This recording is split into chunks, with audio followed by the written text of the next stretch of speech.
ایک دفعہ کا ذکر ہے، ایک شہر میں 2 بادشاہ رہتے تھے۔ دونوں بادشاہوں کے درمیان جنگ ہو گئی۔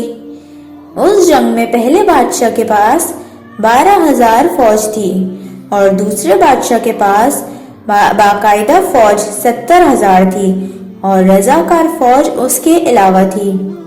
آغاز جنگ سے قبل باورچی خانے کا سربراہ دوسرے بادشاہ کے پاس آیا اور کہا، کھانا تیار ہے، آپ پہلے کھانا کھا لیں۔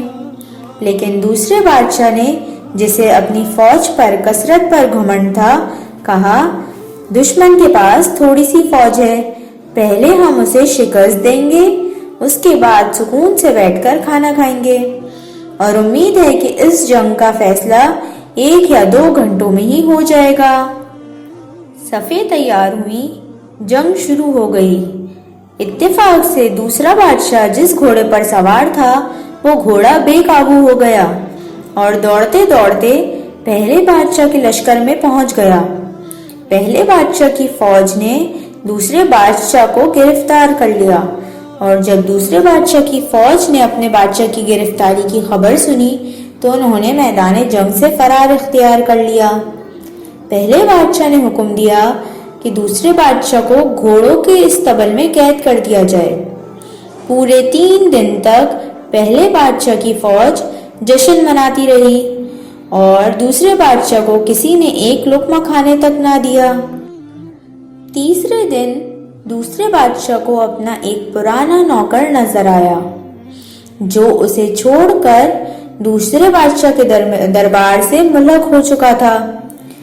دوسرے بادشاہ نے اسے آواز دے کر بلایا اور کہا، خدا کا خوف کرو، 3 دن سے میں نے کچھ نہیں کھایا، میرے لیے کھانا لاؤ۔ کچھ دیر بعد وہ نوکر ایک دیگچی استبل میں لے کر آیا اور دیگچی زمین پر رکھ کر کہا، ابھی کچھ دیر انتظار کریں، میں کوئی برتن لاتا ہوں۔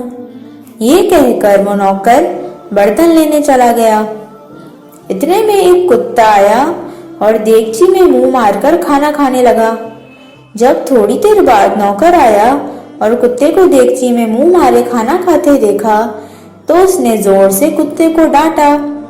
کتے نے دیگچی سے منہ نکال کر بھاگنا چاہا تو اس کا منہ دیگچی میں پھنس گیا اور دیگچی کو لے کر وہ دوڑتا ہوا چلا گیا۔ یہ منظر دیکھ کر دوسرے بادشاہ کو ہنسی آ گئی۔